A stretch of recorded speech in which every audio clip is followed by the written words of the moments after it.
Ludovic Toro. C'est plus haut dans la hiérarchie. Monsieur le maire. Voilà. Très simplement, un étranger vient en France, veut résider en France pour plein de raisons. Il doit bien sûr respecter les lois du pays. C'est la première chose à faire. Un étranger aujourd'hui qui arrive dans un pays et qui ne respecte pas les lois et qui casse et qui vole ne peut pas rester dans le pays. On est prêt à l'accueillir. Non, on est prêt à l'accueillir. Moi, je suis d'origine italienne. Mon père est venu d'Italie et l'immigration, la France, on ne va pas remettre en question le problème de l'immigration. Mais à un moment, vous ne pouvez pas être un délinquant et demander de rester sur le sol français. On parle tout le temps des droits et des devoirs, excusez-moi. Le minimum quand vous venez dans un pays, c'est de respecter les lois du pays. Excusez-moi, moi je vais vous inviter chez moi. Je l'invite chez moi. Vous arrivez chez moi, vous cassez le verre, vous mettez le feu à mon... Mais je ne vais pas vous réinviter. Mais vous allez je vous invite parce que vous êtes mon ami et bienvenue chez moi pour vous donner à manger. Mais si vous vous comportez mal, je ne vous inviterai plus. Sauf que c'est pas un droit humain d'avoir... Enfin, je veux dire, il n'y a pas une question de droit humain si je vous invite chez vous. C'est-à-dire, il y a un régime de sanctions. Si une personne commet un délit, elle est punie. Il avait raison. Il n'y a rien. Le problème de la France, c'est que rien n'est appliqué rapidement. C'est ce que vous dites. La rapidité, on a les lois pour ça. Sauf qu'elles ne sont pas appliquées. Et le problème, on reviendra peut-être sur les banques, il n'y a pas de justice avec une rapidité d'exécution. Les peines ne sont pas exécutées. Ça, je suis d'accord avec vous, mais c'est un autre problème. On sera avec le problème qui est mis là, tout simplement.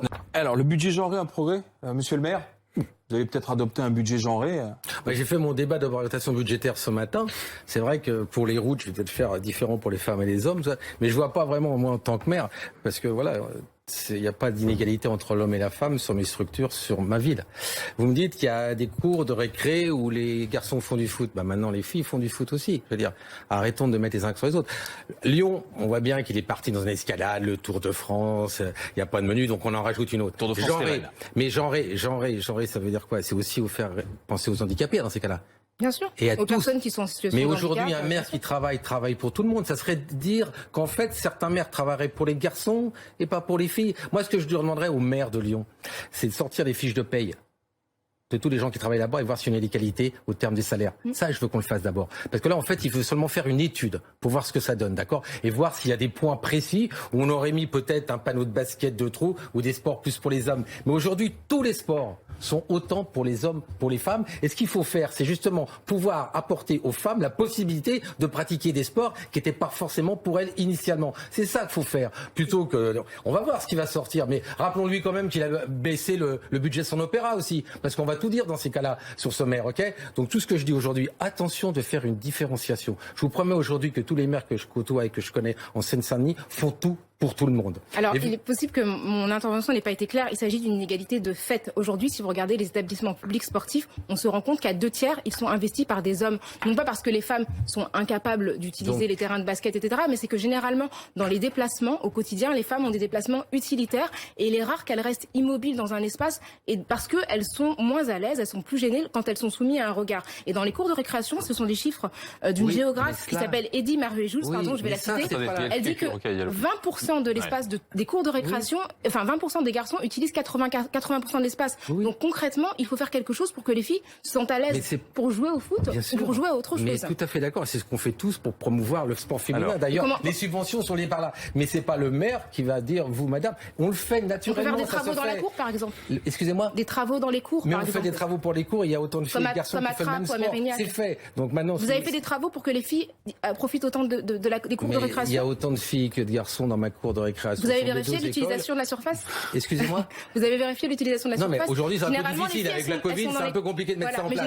Mais au-delà de ça, au-delà de ça, venez, je vous invite dans mes écoles. Les garçons et les filles font les mêmes choses. Quand on fait des tests, en fait, sur les enfants, on leur demande de dessiner la cour de récré. En fait, généralement, ils dessinent les garçons dans la cour et les filles dans des coins privés. Donc dans les toilettes, dans des espaces parce que c'est leur projection. Je vous invite dans ma ville et je vous promets qu'on va faire dessiner. Moi, je vous invite à faire une étude et je viendrai regarder le résultat. Vous serez surpris par les dessins. Le budget. Il y a des activités qui nécessitent plus d'espace que d'autres. C'est-à-dire que, pardon, mais moi dans la cour de récréation, j'étais dans un coin parce que j'avais un bouquin et je lisais parce que j'étais un peu asociale. Je bougeais pas trop, j'étais nulle en sport. Mais ça nécessite moins d'espace que de jouer au foot. Donc je concède volontiers aux garçons que jouer au foot prend plus d'espace. En revanche, je connais beaucoup de filles qui jouent à chat, qui courent et qui utilisent de l'espace. Mais Donc, quand on regarde, en fait, c'est quand on la regarde, question, quand on regarde moi, quand je lis les études, ce que je vois, c'est que les filles, quand elles se mettent au milieu de la cour, elles sont bousculées. C'est-à-dire qu'il y a beaucoup de, enfin, l'étude qui a été faite, notamment dans je sais plus dans quelle ville c'était, je crois que c'était à Mérignac. En tout cas, ça s'est fait autour de conversations avec les enfants. Enfin, ce qui ressortait, c'est que les filles ne disposaient pas de la même manière. Elles voulaient profiter de C'est l'espace. vraiment l'idée de partager le bien commun, en fait. Attendez, une cour d'école, c'est une cour de récréation, c'est pas un terrain de sport. Pourquoi en fait on joue au ballon? Parce que c'est simple, on sort à ballon. Pourquoi on joue à chat? Parce que je vais te toucher et ça va vite. Une cour d'école, c'est pas un terrain de sport. On a mis ça parce que c'est souvent goudronné, on sort à ballon et on joue. Et c'est tout simplement. Donc ne comparons pas l'intérieur d'une école à un terrain de sport. C'est complètement différent. Maintenant, je le dis encore, c'est de la com. Et j'attendrai le rapport final qui va sortir. J'espère qu'il va bien comparer les salaires. Parce que l'égalité homme-femme ne peut pas se résumer à ça. Ça, en effet, vous avez peut-être vu sur un dessin quelque chose. Mais aujourd'hui, les souffrances des femmes par rapport aux hommes sont aussi par rapport au salaire et plein d'autres choses. Et on est tous derrière. Vous allez m'apprendre ce que sont les souffrances des femmes. Pourquoi je suis très informée non, mais sur le je peux sujet. quand même m'exprimer et dire ce que je pense. Bien sûr, mais je pense si que vous voulez garder l'exclusivité des femmes, vous la gardez. Non, mais je suis au courant. Mais les inégalités vous êtes au courant, mais laissez-moi m'exprimer et vous dire que c'est notre combat quotidien à tous et dans toutes les mairies. Donc voilà, ils veulent le faire à Lyon, mais sachez que dans toutes les mairies, on ne fait aucun sexisme et on fait une égalité totale entre les garçons, les filles, les hommes, les femmes. Chose d'acceptable qui ne pourrisse pas la planète. Oui. De toute façon, les chiffres sont parlants. On est à 71% en production d'électricité qui est nucléaire. On est le premier exportateur européen d'électricité nucléaire. On est le deuxième producteur au monde d'électricité nucléaire. Donc c'est clair. Mais quand je vois les chiffres, on est à 72%, 11% l'hydraulique, mais s'il pleut pas, ça s'arrête. L'éolien, vous avez bien vu ce qui se passe, on en démonte, il faudra les mettre dans les mers. Quant au reste, 2% de solaire. Tout ce qu'on dit depuis des années 20 ans, voilà les chiffres aujourd'hui, on n'avance pas. On n'avance pas. Bien sûr qu'il faut amener quelque chose. On n'avance pas, pourquoi? Ah, mais ça, on n'avance pas. Il y a aujourd'hui. Parce qu'on n'est pas encouragé, oui. Oui, parce qu'on n'est pas encouragé, parce qu'il y a un vrai lobbying aussi pour garder aujourd'hui. Parce que l'énergie nucléaire est la moins chère. L'énergie nucléaire est la moins EDF a fait un travail, un lobbying phénoménal aussi pour justement qu'on n'aille pas vers les énergies renouvelables. Le plan de relance, je crois que c'est 20 milliards qui sont investis dans le renouvelable en fait pour l'année prochaine. Donc si, il y a une volonté politique aujourd'hui et il y a un énorme marketing de la part du pouvoir pour justement envoyer quand on dit marketing, il y a le marketing. Je suis d'accord avec vous. Mais quand la loi a été votée, c'est quelque chose qui la loi votée qui va nous dire qu'en 2035 on descend de 72% à 50%. Qui peut y croire aujourd'hui vu la progression de l'éolien et tout ce qu'il y a à côté? Ce n'est pas possible de tenir de tels chiffres. Maintenant, je comprends, ils mettent des sommes, mais on a mis des sommes depuis très longtemps, pas seulement maintenant. C'est d'années, même les collectivités territoriales, ça ne décolle pas. Ça ne décolle pas comme ça devrait décoller. Donc en effet, il faut se mettre dessus. C'est vrai que on a la peur du nucléaire, mais aujourd'hui on ne peut pas s'en passer, disons-le clairement. C'est pas la peur du nucléaire, c'est la peur des déchets, du recyclage. Oui, mais quelque part c'est ça. Le recyclage, tous les territoires, non pas chez moi, non pas chez moi, chez moi. Mais c'est comme les batteries dans les voitures, on ne sait pas où vont partir les batteries. La question, c'est qu'est-ce qu'on fait des déchets de l'électricité et du nucléaire? C'est la problématique. Rokhaya Diallo.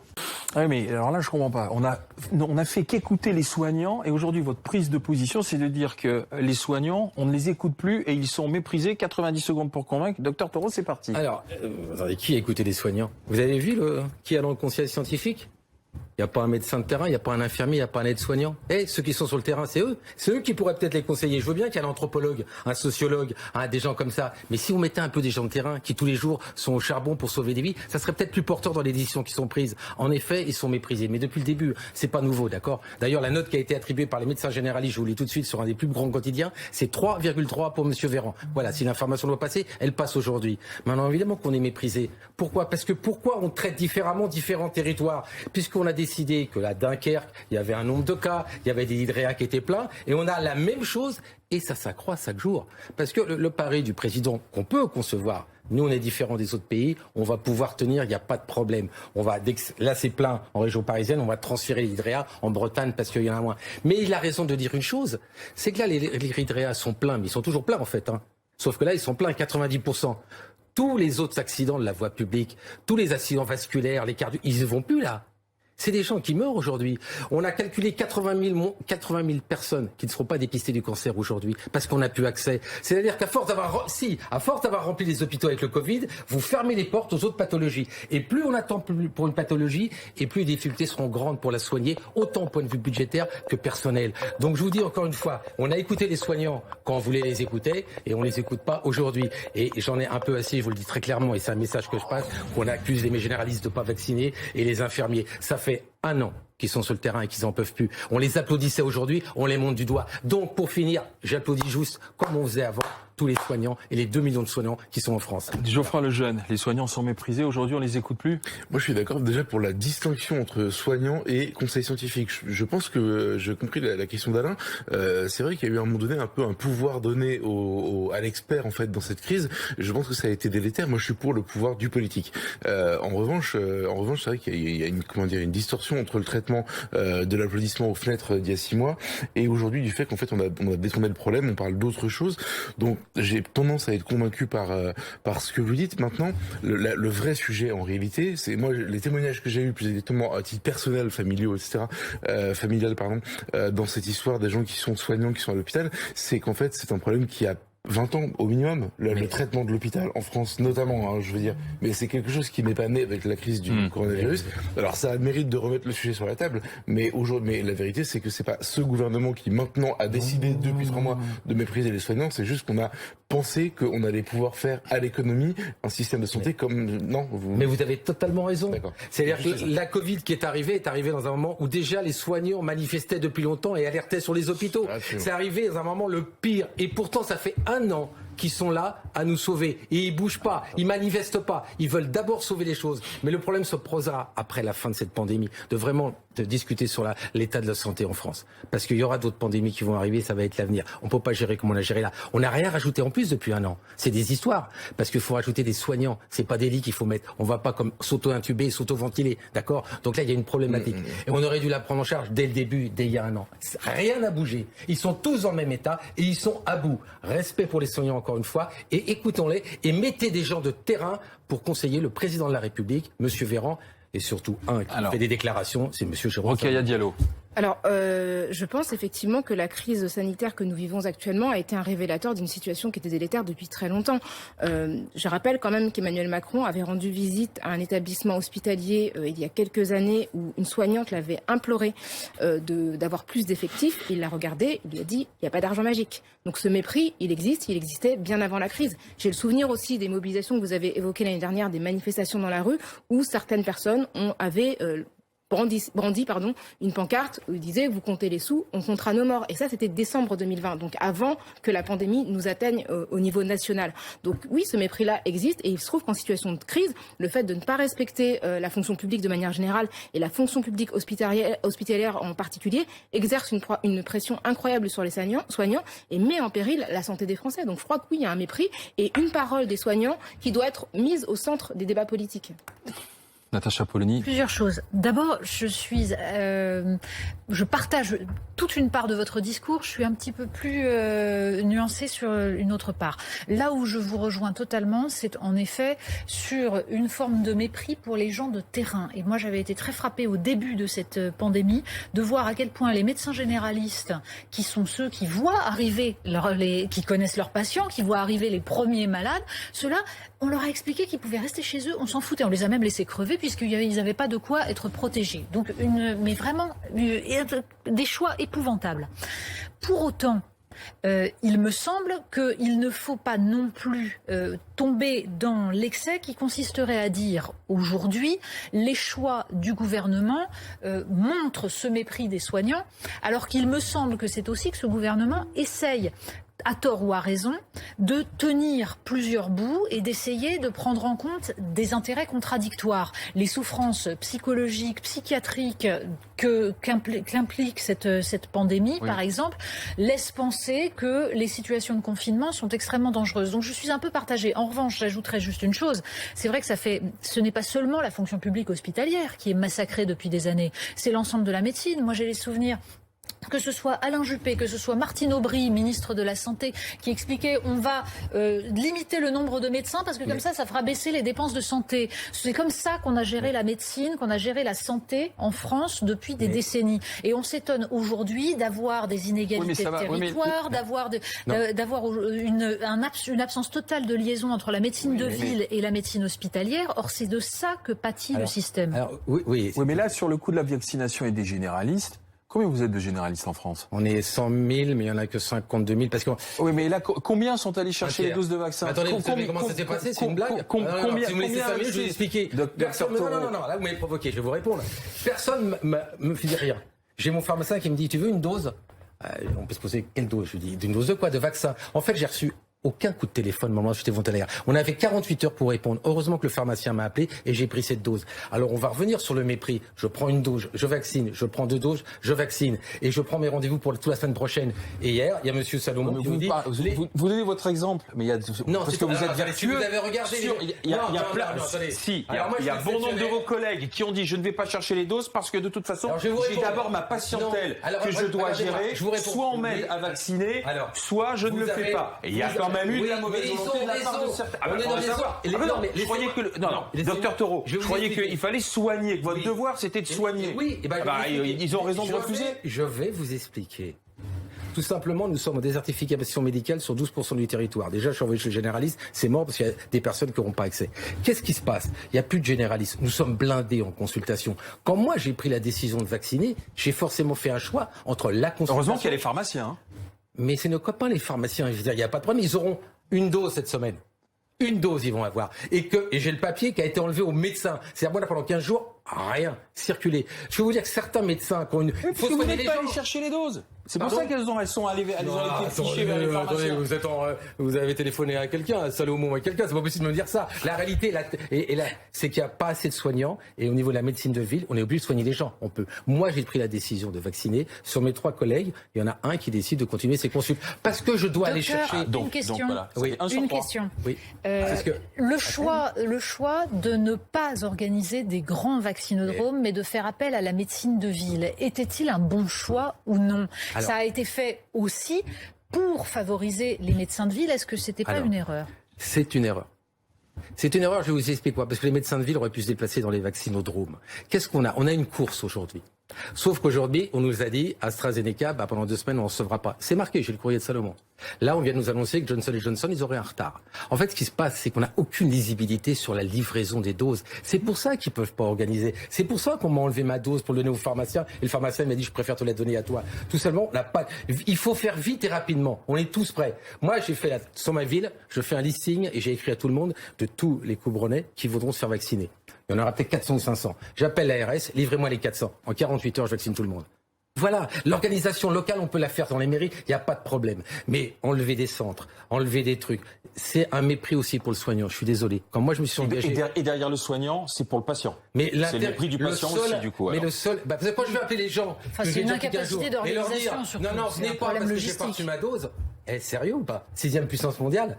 L'organisation, l'anticipation, c'est ce qui nous a manqué aujourd'hui et c'est ce qui aboutit à ça. Mais bien au-delà, depuis 30 ou 40 ans, comme vous l'avez dit, aucune organisation parce qu'on a fait un calcul. Moins de médecins, moins de prescriptions, moins d'actes de radio et tout ça, et ça coûtera moins. Erreur monumentale, en rajoutant... Donc s'il y avait eu un généraliste au conseil scientifique, on n'aurait pas fait cette erreur, quoi, en fait. Vous voulez rire?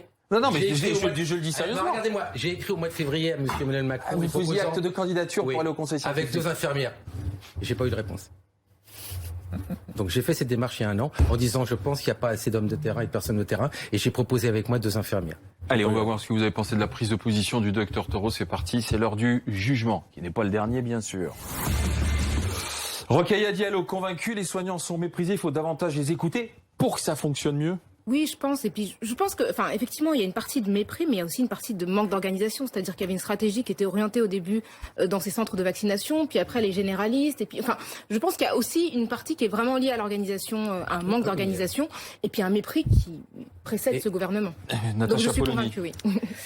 Je suis nuancée, mais pour autant, je vais répondre oui. Mais je tiens à dire que l'idée qu'il faudrait à tout prix écouter les soignants en général dans cette pandémie, au détriment des autres pans de la société, ne me semble pas très saine. En revanche, je pense qu'il y a une gestion aberrante de la santé en général dans ce pays. Geoffroy Lejeune. Moi, j'aurais ajouté quelque chose sur la bureaucratisation qui a été imposée, évidemment, à tous ces soignants. Et puis, j'aurais parlé davantage d'oubli que de mépris, mais je vous donne quand même le point, évidemment, sur votre argumentaire qui m'a convaincu. Je pense que vous avez résumé une chose, hélas, il y a une direction centralisée. C'est un seul ministère qui ne délègue pas aux collectivités territoriales, comme en Allemagne, comme en Italie. Là, il va falloir repenser, puisqu'on dit qu'on veut travailler avec les élus locaux sur la santé, il est temps de faire une réflexion là-dessus et de modifier et donner un peu de pouvoir à un niveau qu'on choisira pour donner de la santé. Parce que le problème n'est pas résolu. Et d'ailleurs, tout ce qu'on pourra faire le Ségur, ce serait bien que des Ségurs locaux se mettent en place et pas des Ségurs nationaux qui sont vraiment à la ramasse. Ouais, quand il y a un problème, on invente une table ronde. Ça permet aussi de ne pas résoudre le problème juste derrière. Docteur Thureau, vous êtes encore tombé dans le piège. Il y avait un petit sondage express justement sur ce que vous disiez. Les soignants sont méprisés. C'est un oui à 65%. Donc ceux qui vous ont écouté sont d'accord avec vous. On se retrouve. Merci messieurs, dames. On se retrouve demain, 19h, coup d'envoi.